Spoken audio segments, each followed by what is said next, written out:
The big story, viewers, that we have for you this afternoon is the latest as far as Prime Minister Narendra Modi is concerned. Now, he has launched a fierce attack on those who indulged in spreading panic when India was navigating the global energy shock. While inaugurating the country's first greenfield refinery in Rajasthan, he attacked critics by saying that while his government was working to protect India's energy interests, some people at the same time were busy spreading rumors, creating panic and also playing politics. He said those with wrong intentions failed, while India ensured there were no major supply disruptions of fuel despite the global crisis. कई देशों में तो diesel petrol कोटे के आधार पर मिलने लगा था, लेकिन भारत में एक दिन भी ऐसे हालात नहीं आए। अफवाहें बहुत फैलाई गई, लोगों को डराया गया, भड़काया गया, राजनीति के खेल खेले गए, लेकिन जिनके इरादे गलत थे वो सफल नहीं हो पाए। जब ये संकट शुरू हुआ था, उससे पहले भारत 25-26 देशों से ही ईंधन का, ऊर्जा का आयात करता था, लेकिन संकट के समय भारत की डिप्लोमेसी का जलवा दिख गया। दूसरे देशों के साथ हमारे अच्छे संबंध इस संकट की घड़ी में बहुत काम आए। युद्ध के दौरान ही भारत 40 से ज्यादा देशों से ईंधन मंगाने लगा। Shivam as well as Pragya are joining us live right now for more on this big story. Shivam, to you first. You know, one thing that the West Asia crisis has taught the country is that we need to look at internal sources of fuel. And amidst all of this, Prime Minister Narendra Modi today launched India's first greenfield refinery petrochemical hub in Rajasthan. Tell us a little bit more about it, because he also from the same venue raised a very important point that while the global crisis in West Asia specifically impacted almost every oil importing country, India still managed to shield the citizens because of proper planning.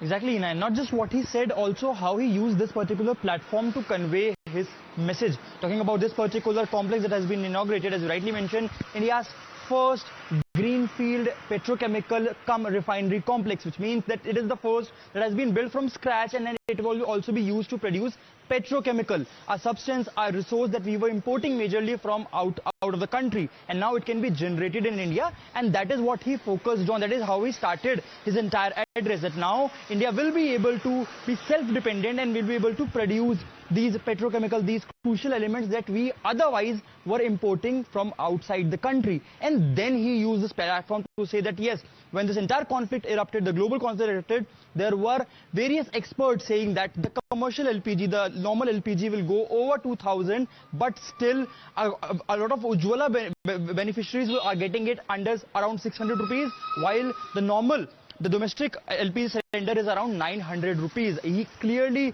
targeted all those opposition voices that were crucially questioning what is the government stand, saying that the companies bore the losses worth more than 75,000 crore rupees, which is the worth of this particular refinery, but government did not step back. He also said that this particular complex will now be able to generate more resources and also improve the connectivity, as it is in the northern part of the India, unlike other coastal regions refineries.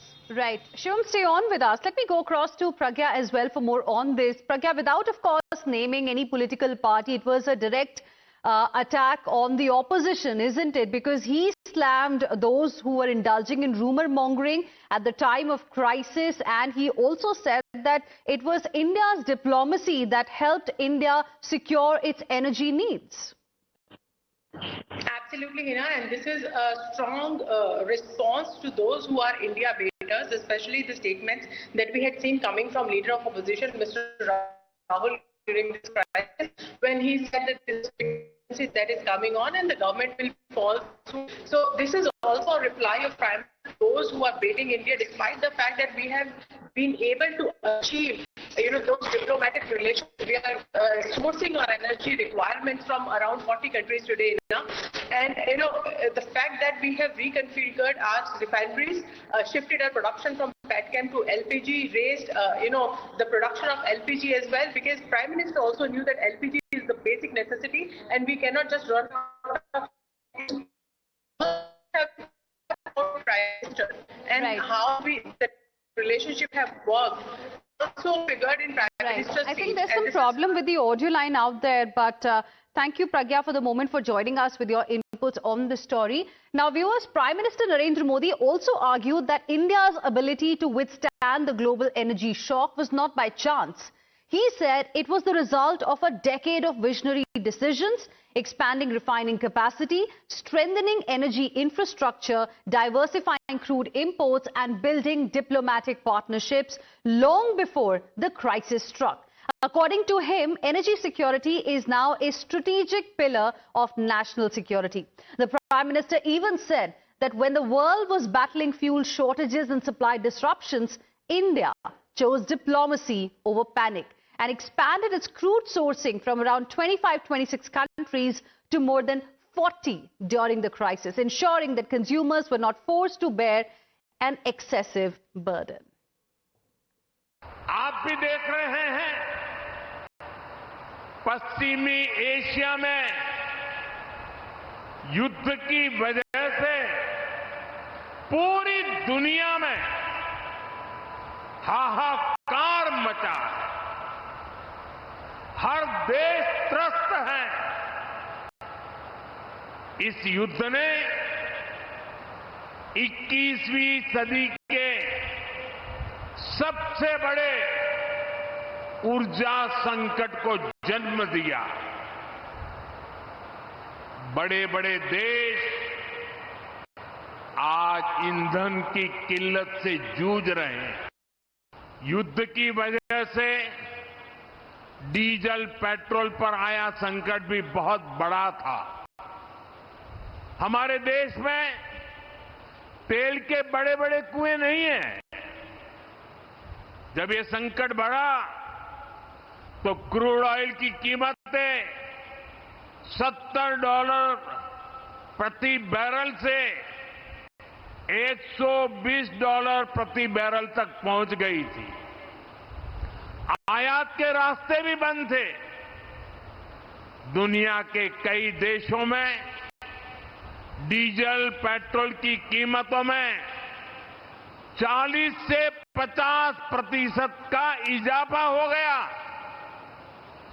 कई देशों में तो diesel, petrol कोटे के आधार पर मिलने लगा था, लेकिन भारत में एक दिन भी ऐसे हालात नहीं आए। And joining us on the broadcast right now is Rashid Alvi of the Congress Party. Good afternoon, sir. Thank you for speaking with us here on Times Now. Your comments on what the Prime Minister had to say. He said, in a way, that panic politics during the time of crisis failed. Centre's diplomacy, in fact, helped India secure its energy needs.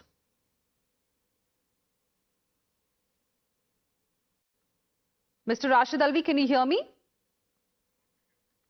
Okay, I think there's some problem with the audio line. We'll try and reconnect with him and get you a reaction from the Congress Party as well. Let me, meanwhile, go back to my colleague Shivam, who continues to be with us at this point in time. Shivam, it was a direct message to the opposition, like we were discussing earlier as well, because India not only managed to keep its supplies stable, but also diversified its energy resources. Well, exactly, and throughout the entire conflict, we have seen while the focus again was on the 54% of the fuel, to be precise, that comes from Strait of Hormuz. Throughout this conflict, we have seen India diversifying. Right, Shivam, I'm just interrupting you there. Request you to please stay on with us. We have Mr. Rashid Alvi back with us on the phone line. Good afternoon, sir. Your first comment on what the Prime Minister had to say about those indulged in rumour mongering during West Asia crisis, while it was diplomacy, according to him, that ensured that our supplies remained stable. Hello. Yes, Mr. Alvi, can you hear me? Yeah, I can. Your comments on what the Prime Minister had to say. He was speaking about that how some were indulging in rumour mongering during the time of crisis and that panic politics failed, diplomacy won. Who created this crisis?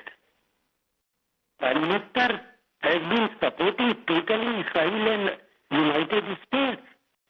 Both the countries are responsible for this.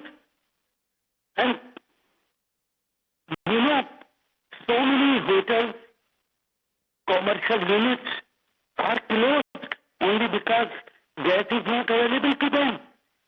And okay. Apologies, sir, but that's a bad audio line that we've got you on. But thank you for speaking with us here on Times Now.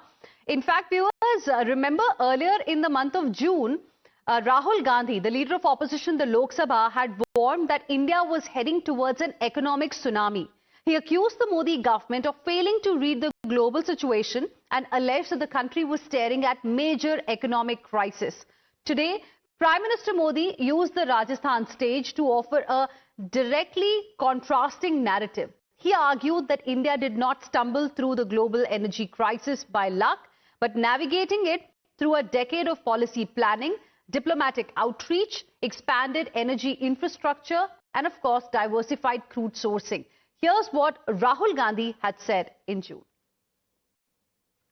आर्थिक tsunami आ रही है, भयंकर आर्थिक tsunami अब आ रही है। उसका कारण है कि हिंदुस्तान का जो प्रोटेक्शन का सिस्टम था, जो इंटरनेशनल इकोनॉमी से एक प्रकार से शॉक अब्जॉर्बर था, उसको बीजेपी ने हटा दिया है। अब यह हो सकता है कि जनता के प्रेशर को ये सप्रेस करने की कोशिश करें, इमरजेंसी जैसी चीज कर दें। हिंदुस्तान के अंदर, सिस्टम के अंदर इंस्टीट्यूशनल रिवोल्ट हो रहा है।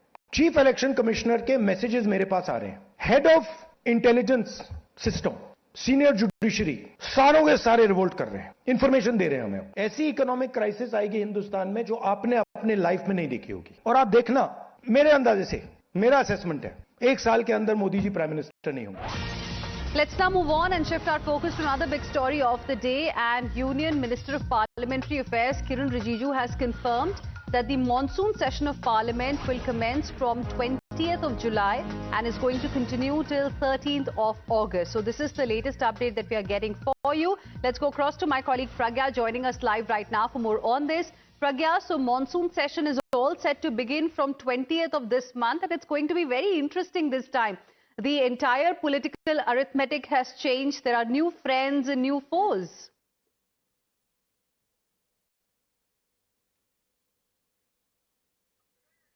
Pragya, can you hear me? Absolutely, Hina. You are absolutely right that this is going to be a very interesting monsoon session. Very important bills that are coming up and lined up. Women reservation had been defeated previously, but this time government believes that it has 2/3 of the number. Majority of the India Alliance partners, the parties have broken and formed a separate faction. So this is going to aid the government in getting the bills passed. But also, if you remember, Mr. Kiren Rijiju has spoken about a meaningful debate, discussion and decision on national importance issues. This is exactly what Prime Minister is going to appeal when he addresses the media on the first day of the session as well, that he is looking for a meaningful debate. He has always requested that these parties give time to younger MPs so that they also experience, they can also add to the the value of the debates in the House as well. So this is going to be very interesting, Hina, very interesting session. Let's see how and who all votes for the bills that are coming up that requires 2/3 of the majority, because this also requires constitutional amendment. So a very crucial, very significant session starting from July 20th, ending on 30th August, just 2 days ahead of 15th of August. But we are looking at a very meaningful debate and also important, significant bills that are scheduled to be passed this time. Well, absolutely. And in fact, this time the session will have, like I said, new friends. So the chemistry this time is going to be very interesting to watch out for. Now, Pragya, I also want to understand from you any clarity on when the Lok Sabha Speaker is likely to take a call on merger of the rebel TMC MPs with the lesser known NCPI. Even that should happen before the session begins on 20th, isn't it? Absolutely, the discussion. In fact, the Lok Sabha Speaker has said that he is going to settle this, the debate on the factions before the Parliament session begins. So he still has some time. He's very busy with the events and also important events that are happening around the country. But once he is back, he is sure to settle this debate between the factions of TMC and also the UBT Shiv Sena. We are given to understand that before the session begins, this debate needs to be settled so that when they vote for these particularly important bill like delimitation bill, women reservation bill, which are going to shape up the political arena in the country and also very historical in nature, we are given to understand that debate was already settled by then, and it is also the discretion of Lok Sabha Speaker to do it as he feels deemed fit. But he has mentioned that he's going to take the call before the session begins. All right, we leave it there. Thank you very much, Pragya, for the moment for joining us with your input on this story.